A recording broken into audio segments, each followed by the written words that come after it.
the more radical the necessary change, the more pain that accompanies it. Like the more opportunity as well. And a lot of what we learn painfully.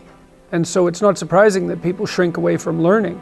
We learn in pain and anxiety very frequently. Everyone knows that. It's like the things that you really learned in life, it's like, it was no joy, man. Like it took you out. And so the fact that people flee from that is hardly surprising.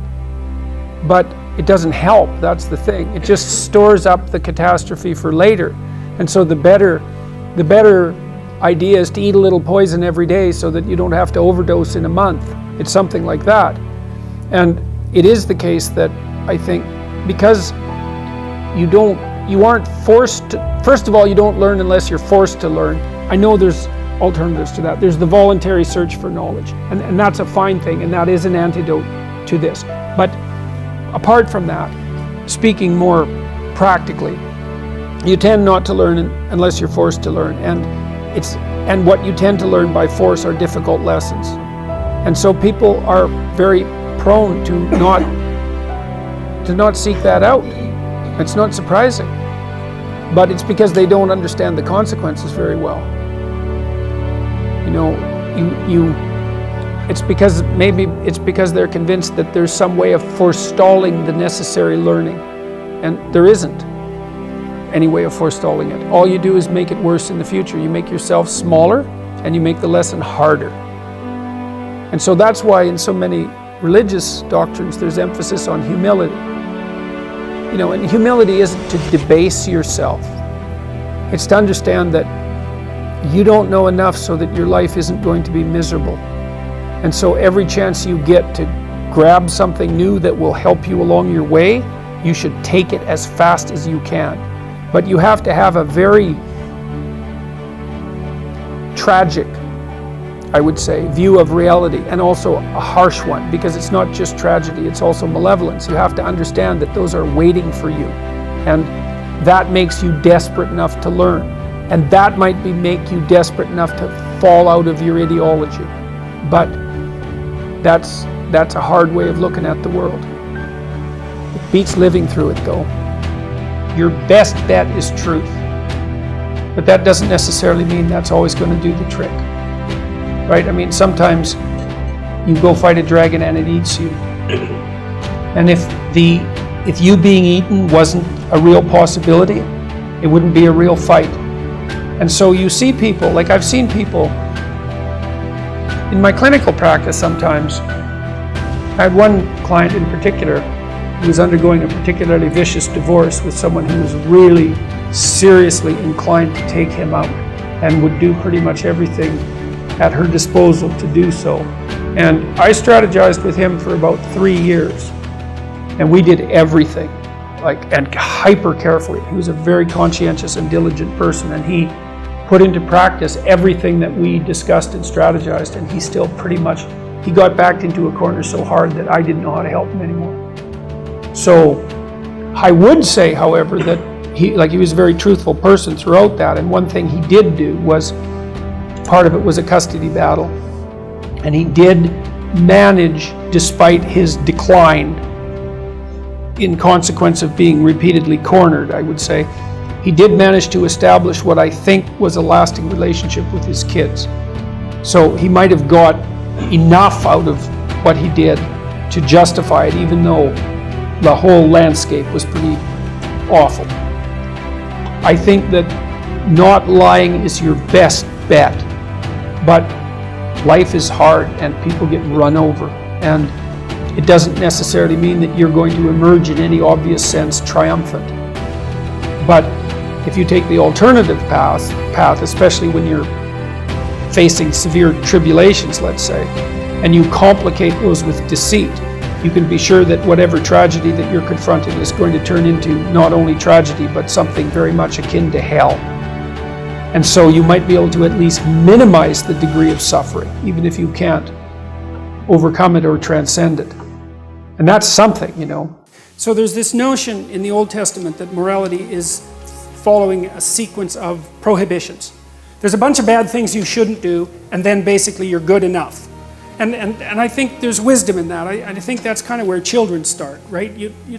I love children and all that, but they're crazy little creatures, and they need to be, civilized. And partly what you do is you lay prohibitions on them, and mostly what you're trying to do is lay prohibitions on them for the behaviors that, if they manifested, would make their life miserable. So this is why this thing that I've said to people has become this crazy internet meme, but that's to clean up your room, and which is a lot better and more useful than people think. It's a lot harder too, but the first thing you do, I think, and I learned this in part from Solzhenitsyn when he was trying to iron out his soul when he was in the Gulag, because he was trying to figure out how he got there, how he contributed to how he got there. Not Stalin and Hitler, even though they were kind of to blame, but there wasn't much he could do about that. I think what you have to do, and this is part of humility, is you have to look around you within your sphere of influence, like the direct sphere of influence, and fix the things that announce themselves as in need of repair. And those are often small things, and they can be like your room. Put it in order, because the thing is, it isn't exactly so important that your room is in order, although it is. What's important is that you learn how to distinguish between chaos and order, and to be able to act in a manner that produces order. And I think you can do something as simple as just sit on your bed and think, okay, there's probably like 5 things I could do today so that tomorrow morning is slightly better than this morning was, or at least I'm not falling behind. And those will usually be, it's like having to eat a toad in the morning, right? It's like, it's not going to be something you want to do. There'll be things you're trying to avoid. They're snakes, essentially.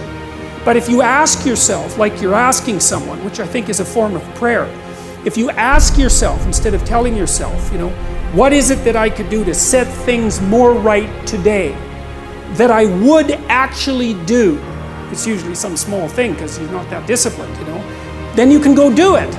And then you put the world together a little more when you do that, and that spreads out. But you also construct yourself into something that's better able to call order forth from chaos, and that makes you just incrementally stronger. And then the next day you can maybe take on a slightly larger task, and like you get the benefit of compound interest if you do that. It's a tremendously powerful technique, and I think if you do that, at some point, instead of just having to fix things up that are not good, you'll start to get a glimmer of the positive things that you could do, the positive things that you could do that would actually constitute a vision. And that's what I would recommend. I like this one, and I think, this is very clearly what you do. Be precise in your speech. So in Genesis, one of the things God has Adam do first, so God makes the world by speaking. Okay, so that's the first thing to think about. You're supposed to think like in a sophisticated way about this. The idea is that there's some integral relationship between communication and the structure of being. It's part of the role that consciousness plays in the world, whatever that role is. Language takes the chaos and makes it into things. And so God has Adam name all the animals. They're not even really real until they have names. Now, they're more implicit. That's another, here's an example. Let's say that you're having a rough patch in your relationship and you don't know why. It's unnameable. Is it real? Well, yeah, it's manifesting itself in a physiological discomfort.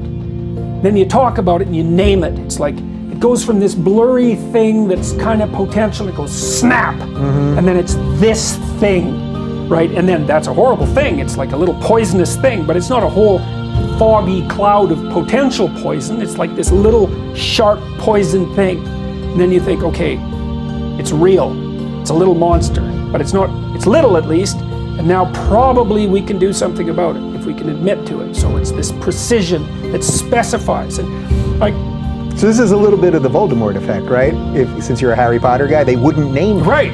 This is the problem. Right. We got to name him first. Oh yeah, you got to name him first. Absolutely, because the unnameable is far more terrifying than the nameable. You see that there was this great Blair Witch Project, terrifying movie. Oh, I thought it was scary. Brilliant. Yeah. Well, it's unnamed. There's nothing terrible happens in that movie. It's all the unnameable. It's like, what's going on? What's going on? What's going on? And no matter how terrible the actuality is, it's rarely as terrible as your imagination. Because your imagination, Like, it's an old thing. It's seen a lot of terrible things in the history of life. Like, it can put monsters everywhere. And so it's almost always better, it might be better without exception, to name the thing, no matter how terrible it is. And if you can't name it, what that means is that you're telling yourself that you're so terrified that you can't bring your attention to bear on it. And that makes you're the loser, instantly. If it's so terrifying that you cannot face it,